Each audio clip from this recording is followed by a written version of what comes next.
The board voted you're out. My wife smirked. My boyfriend is the new CEO now. I smiled. Check page 391 of the contract. They had no idea what was coming. The moment my wife, Isabel, smirked across the mahogany conference table, I knew.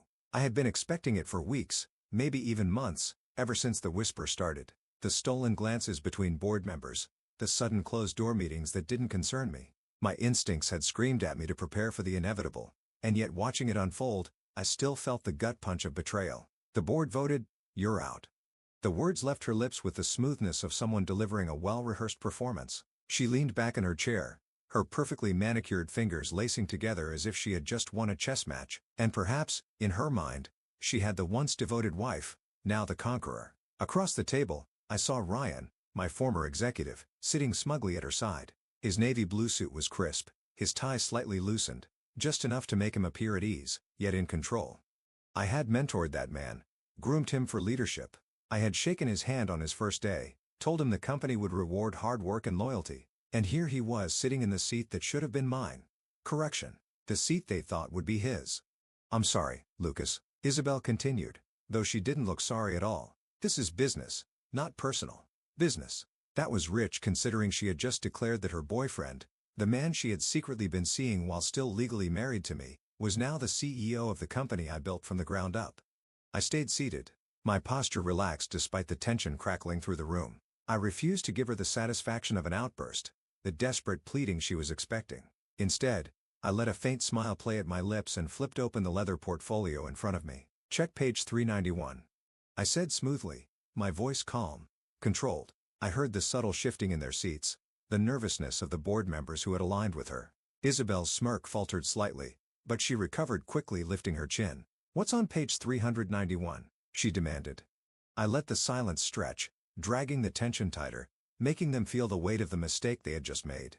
Across the table, Matthew, my chief legal counsel and the only man in the room who had remained loyal, met my gaze with the barest flicker of amusement. He knew. He had known for weeks. The succession clause, I said finally, enunciating each word deliberately. It requires any incoming CEO to have at least 10 years of executive leadership experience in a technology firm. I tilted my head slightly, feigning curiosity. Ryan, how long have you been in senior management? Ryan's confidence wavered. 3 years, he admitted, his voice quieter than before. I leaned back, steepling my fingers. Well, that's unfortunate. I watched as the realization sank in like water filling a sinking ship. This is just a technicality, Isabel snapped. The board has the power to amend the clause. Matthew cleared his throat. Actually, we can't. Her head snapped toward him. That clause was written into the company's founding documents. He continued, his tone almost casual. It would require a 100% shareholder vote to modify. My smile widened just slightly. As the majority shareholder, I said, I'm not voting for that change. Silence. Heavy, suffocating silence. Ryan shifted uncomfortably in his chair, suddenly looking less like a confident CEO and more like a man who just realized he had gambled everything and lost. Isabel, however, wasn't one to back down easily. We'll fight this, she said, jaw tightening. The board has already made its decision, and we can take this to court if we have to. I shrugged. You're welcome to try. But let me remind you, this clause isn't something I threw in at the last minute. It's ironclad. Her nails tapped against the table, her mind spinning, looking for an escape route. Ryan finally spoke, attempting to regain some ground. We can find a workaround, he said, forcing a chuckle. This doesn't change the fact that the board believes new leadership is necessary. I turned to the board members, the very same people I had personally hired, the ones who had once pledged their loyalty to me. New leadership, I echoed as if tasting the words. That's interesting considering I've doubled this company's valuation in the last 5 years. A few of them looked away. Guilty. Weak. You know, I continued, letting my gaze move deliberately across the room. I had my suspicions about certain meetings happening behind my back. So I did my own investigating. Ryan tensed. Isabel's lips pressed into a thin line. I have copies of every private email, text exchange, and financial proposal that led up to this little coup. I paused, then added, I also have a few rather interesting discrepancies in the company's expense reports. Matthew slid a folder across the table. Would you like to explain, I asked, tapping the cover, why over $300,000 was funneled through a private consulting firm that just so happens to be registered under your name, Ryan? Ryan went pale. Isabel's face darkened. She started, but I held up a hand. You see, I've been patient, I said. My voice lower now, more measured. I watched. I waited. I let you dig your own graves. I glanced at the board again. I'm willing to let this slide for those of you who were merely misled into voting against me. My gaze flicked to Ryan and Isabel. But for those who actively participated in an attempted corporate takeover through fraud, I'm afraid there will be consequences. More silence.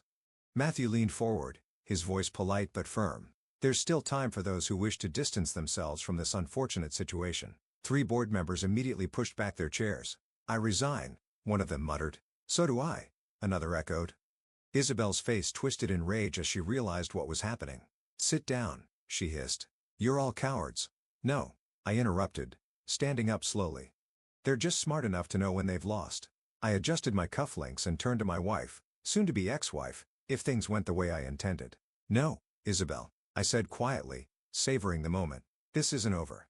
Her eyes burned with hatred. No, Lucas, she spat, voice shaking with fury. It's just beginning. She stormed out of the room, Ryan scrambling after her. The remaining board members looked anywhere but at me. The weight of their guilt pressed down on them.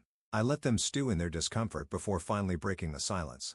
Now, I said, pressing my palms flat against the cool mahogany table, let's discuss why a special board meeting was called without notifying the CEO. 1 hour later, 3 more board members had resigned. I accepted their departures with a gracious nod while Matthew quietly set their replacements in motion. The second I stepped back into my office, I finally let the weight of what had just happened settle onto my shoulders. My wife had betrayed me. My own wife had tried to steal the company I had spent my life building. I walked to the floor-to-ceiling windows, gazing at the skyline. A soft knock at the door. Matthew entered, 2 cups of coffee in hand. Thought you might need this, he said. I took it grateful. How long have you known? 3 weeks, he admitted.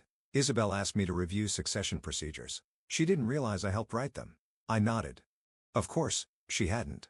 She had always underestimated me. My phone buzzed. A text. Isabel, you may have won this round, but don't get too comfortable. There's more than one way to take control of a company. I showed it to Matthew. Would you like me to start documenting everything? He asked. I took a slow sip of my coffee. Please. This wasn't over. Not by a long shot. I sat in my office. The lights dimmed, the city skyline stretching beyond the floor-to-ceiling windows. A glass of scotch rested on my desk untouched. The adrenaline from the coup had faded, but something colder had settled in its place, resolve. They thought they had won. Isabel and Ryan, smug in their arrogance, believed they had me cornered. They had played their cards, expecting me to fold, not realizing I had been stacking the deck long before they even entered the game. I leaned back in my chair staring at the ceiling. I had built Carter Innovations from nothing. Every late night, every sacrifice, every moment of doubt had led to a company that now stood as an empire, a billion-dollar powerhouse. And my wife had tried to rip it from me, but I wasn't a fool. I had seen the signs. Months ago, whispers had started among the senior staff. Conversations would end the moment I stepped into a room. Isabel, who had once rolled her eyes at my passion for the company, had suddenly taken a deep interest in board meetings, financials, and executive strategy. And Ryan, Ryan, the man I had once mentored, whom I had given a shot when no one else would, he had spent the last year circling Isabel like a vulture. They thought they were being subtle, but I had seen it coming from miles away. So I did what any man in my position would do. I prepared for war. Isabel's voice still echoed in my head from the boardroom. We'll fight this. They had no idea how deep the trap went. It had started with small strategic moves. I rewrote the company's succession clause buried in the legal documents that no one ever bothered to read. Page 391, tucked away like an insurance policy. The clause required 10 years of executive leadership experience in a technology firm, something Ryan, with his pathetic 3 years, did not have. I had put that in place years ago after watching a friend lose his startup to a board coup. I swore that no one would ever take Carter Innovations from me without earning it. And now my own wife had walked straight into it. The best part, I hadn't even needed to lift a finger. The moment I revealed the clause, the board started turning on itself. The cracks began to show. Those who had aligned with Isabel and Ryan because they thought I was out of the picture suddenly realized their mistake. Ryan wasn't eligible, and that meant they had backed the wrong horse. I had sat there watching the panic set in, knowing exactly what would happen next. By the time I left the boardroom, 3 members had already resigned, their tails between their legs. The others? They stayed, but they weren't standing with Isabel anymore. They were standing with whoever could still hold power, and that was me. Back in my office, Matthew was waiting, flipping through a stack of papers. Well, he said, smirking. That went exactly as planned. I sank into my chair. Better. He tossed a document onto my desk. The resignation letters. Signed, official. We already have replacements lined up. I exhaled, rubbing my temples. Good. The fewer loose ends, the better. Matthew sat down across from me, tapping the edge of the folder. Now, the real question is, how far do you want to take this? I already knew the answer. As far as necessary, I said. He nodded. Then we need to talk about the next move. While I had spent months laying my own groundwork, Isabel and Ryan hadn't been careful. They have been sloppy, arrogant, convinced that I would never see it coming. What they didn't realize was that I had been watching them the entire time. Matthew opened another folder and slid it toward me. You're going to like this. Inside were financial records. Transactions that shouldn't have existed. Ryan had been funneling money into a private consulting firm, one that was registered under his own name. Over $300,000 had been siphoned out of Carter Innovations' marketing budget into Ryan's personal accounts. Fraud. I let out a slow, humorless laugh. Of course, he was. Matthew leaned forward, but that's not the best part. I raised an eyebrow. There's more. Oh, yeah. He flipped the page. It wasn't just Ryan. I felt my pulse slow as I scanned the document. Isabel's signature was on the transactions. She had approved the payments. I sat there for a long moment, staring at the evidence. She had played the role of the power-hungry wife, the woman who just wanted to save the company from my so-called stubborn leadership. But in reality, she had been stealing from me the entire time. And that changed everything. I leaned back in my chair, staring at the skyline. We release this. Matthew nodded. To the board. To the board. To the SEC. To everyone. This wasn't just about taking back control anymore. This was about destroying them. Isabel and Ryan had tried to ruin me, to rip my legacy out from under me, and they had done it while committing financial fraud? No. They weren't walking away from this. I turned to Matthew. I want every department audited, every expense report, every transaction, every meeting they took without my approval. His smirk widened. Already on it. My phone buzzed. A text from Isabel. You may have won this round, but don't get too comfortable. There's more than one way to take control of a company. I exhaled slowly, then handed my phone to Matthew. Start documenting everything. His expression turned sharp. This is war then. I stood walking to the window. It was always war. I had spent my entire life building Carter Innovations. Now, I was going to tear them apart piece by piece, move by move. The best part? I didn't even need to lift a finger. They had already destroyed themselves. All I had to do was let it play out. As the city lights flickered below me, I realized something. This wasn't just about a corporate coup. This was personal, and I was about to end them both. I barely had time to let the weight of what had just happened settle before the next phase of this war began. The moment Isabel stormed out of the boardroom, her heels clicking against the polished floor, the rest of the board members sat in tense silence. Some looked anywhere but at me, guilt etched across their faces. Others shifted uncomfortably, suddenly realizing they had placed their bets on the wrong horse. I let them stew in it. Finally, I stood pressing my palms flat against the mahogany table. My voice was calm, deliberate. Now, I said, surveying them one by one, let's discuss why a special board meeting was called without notifying the CEO. A few cleared their throats, feigning surprise, but no one spoke. I exhaled slowly. No excuses, gentlemen. You all knew exactly what you were doing. A beat of silence. Then one of them, Gregory Tanner, the CFO, shifted forward in his chair. He had been on the fence from the start, I could tell. He was one of those spineless executives who moved wherever the tide took him. Lucas, he started, his voice laced with false diplomacy. There were concerns about I cut him off with a slight raise of my hand. About what, Gregory? My focus on R&D? My refusal to take the company public? His mouth opened and closed. He had nothing to say because they all knew the truth. Carter Innovations had never been stronger. We were growing, thriving, but I had refused to rush us into a reckless expansion that would dilute our brand. That was my real crime, being cautious instead of reckless. And Isabel had used it to turn the board against me. I walked around the table, my presence looming over them. I understand concerns. What I don't understand, I said, pausing behind Richard Gale, another board member who had sided with Isabel, is why no one brought them to me directly. No one spoke. I leaned down slightly, lowering my voice just enough to make them uneasy because this wasn't about company concerns, was it? This was about a power grab. Gil swallowed hard. I straightened and turned back to Matthew, my legal counsel, who had been sitting quietly through all of this. Have the resignation letters been prepared? I asked him. Matthew smiled slightly, opening a folder. They're right here. I slid them across the table. If you voted against me today, I said, you have two options: resign voluntarily or expect a thorough audit of your past financials. The threat was subtle but clear. Within minutes, 3 more board members resigned. The ones who remained, they knew they had no choice but to fall in line. By the time I stepped back into my office, Matthew was already making the necessary arrangements to replace the board members who had fled. I sank into my chair, finally allowing myself a moment to process. My own wife had tried to stage a coup against me. She hadn't just betrayed our marriage. She had betrayed everything I had built, and she had done it with another man sitting beside her thinking she could strip me of my life's work as if I was disposable. The sheer audacity of it made my hands tighten into fists. A knock on my door. Matthew stepped in holding 2 cups of coffee. "Thought you might need this," he said. I took it, nodding my thanks. "How bad is the damage?" He sighed, taking a seat. "Well, the good news is, with the board purge, we can get things back under control quickly. The bad news." He glanced at his phone. "Isabel is already moving to retaliate." I raised an eyebrow. That was fast. "She's already working on rallying internal support," Matthew said, sliding his phone across the desk. "She just sent out an email to the entire company. Subject line, important company updates and strategic vision discussion." I picked up the phone and scanned the message. "To all Carter Innovations employees, effective immediately, we are entering a new era of leadership and innovation.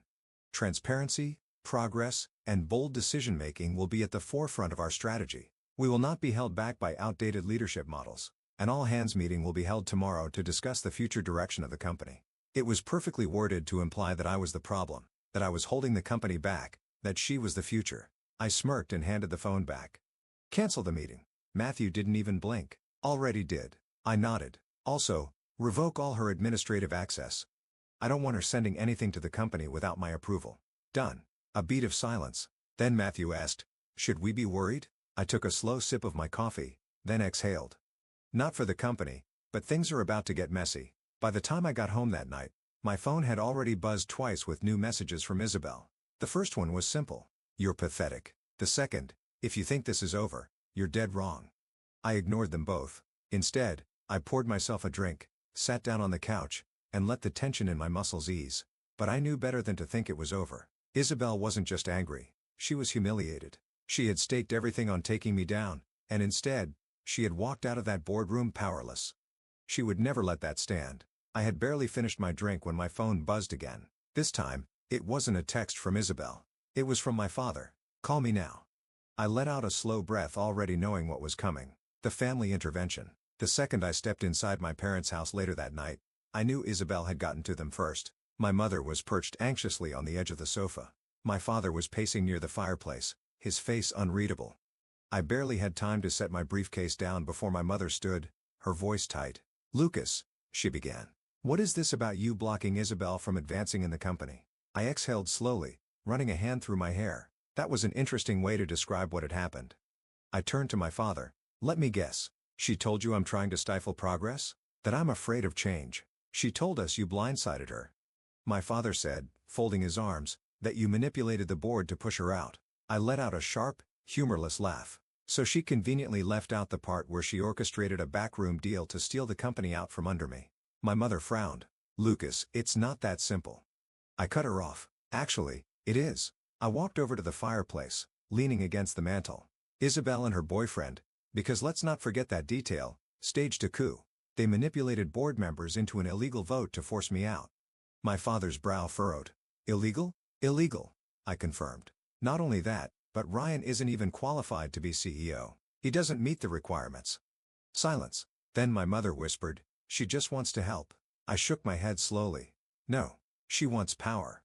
By the time I left my parents' house, I knew exactly what was coming next. Isabel had played the victim card. She was rallying support, planting seeds of doubt in the people closest to me. But she had underestimated one thing. I didn't just play defense. I played to win. That night, I pulled out my laptop and composed an email to Matthew. Need every expense report from Isabel's department. Every failed project. Every reckless decision. I hit send. If Isabel wanted a war, she was about to get one. I arrived at Carter Innovations early the next morning, but I already knew that I wasn't the first one in the building. The tension in the air was palpable. The employees sensed something was off. Whispers followed me as I walked through the halls. People tried not to make eye contact. They had seen the emails. They had heard the rumors. Isabel had been busy overnight, spinning her own version of the story. She wasn't just playing defense, she was going on the offensive. I stepped into my office and shut the door, taking a deep breath. Matthew was already there, waiting for me. Laptop open. A thick folder resting on the desk between us. "She's moving fast," he said without looking up. "Of course, she is," I muttered. "She knows she's running out of time." I sat down and opened the folder. Inside were pages of financial records, emails, and meeting transcripts. Evidence. "Tell me what I'm looking at," I said, rubbing the bridge of my nose. Matthew leaned forward. "It's worse than we thought. Isabel and Ryan weren't just orchestrating a coup, they were stealing." I didn't react immediately. I had already suspected as much, but seeing it in black and white made it real. "How much?" I asked. "Just over $300,000 in unauthorized transfers," he said. "All funneled through that consulting firm Ryan set up." I exhaled slowly, my fingers tapping against the desk. And Matthew hesitated. "There's more," he admitted. "Isabel had full knowledge of these transactions. She signed off on them." For the first time since this whole mess started, I felt something close to genuine shock. I had known she was ruthless, manipulative, calculating, but stealing from the company? She had taken it further than I had anticipated. "She really thought she'd get away with this," I said. Almost to myself. Matthew nodded grimly. "She wasn't thinking long-term. She was betting everything on a fast takeover. She needed Ryan in place before anyone could dig too deep." I closed the folder and leaned back in my chair, staring at the ceiling. I had been prepared for a corporate betrayal, but this was fraud. A sharp knock on the door broke my thoughts. Maria, my executive assistant, poked her head in. "Lucas, I think you need to see this." She handed me her tablet, the screen already open to an email. "From Isabel Carter to Carter Innovations, all employees. Subject, transparency and leadership moving forward." I didn't even need to read the whole thing to know what it was. She was doing damage control. She had crafted a careful narrative, painting me as a dictator unwilling to evolve. Someone who refused to listen to fresh ideas and had to be forcibly removed for the good of the company. It was masterful, really. She wasn't denying what had happened. She was reframing it. "She's smart," I muttered, handing the tablet back. Matthew snorted. "She's desperate." I nodded toward the folder on my desk. "It's time we show everyone exactly who they're dealing with." Matthew smirked. "Let me handle it." The first public strike. By noon, the entire company knew the truth. I had leaked everything. The fraudulent transactions, the secret consulting firm, Isabel's direct involvement. It wasn't just an internal memo. It was public. Investors, employees, even clients, everyone saw it. And just like that, Isabel's carefully crafted narrative collapsed. It wasn't about a difference in leadership styles anymore. It was about corruption. I should have expected that she wouldn't go down quietly. At exactly 3:47 p.m., security alerted me that Isabel was in the building. I sighed, standing up. "Of course, she is." Matthew cracked his knuckles. "Want me to handle it?" I shook my head. "No. Let's hear what she has to say." I left my office and found her waiting for me in the executive lounge. She looked different. The usual poor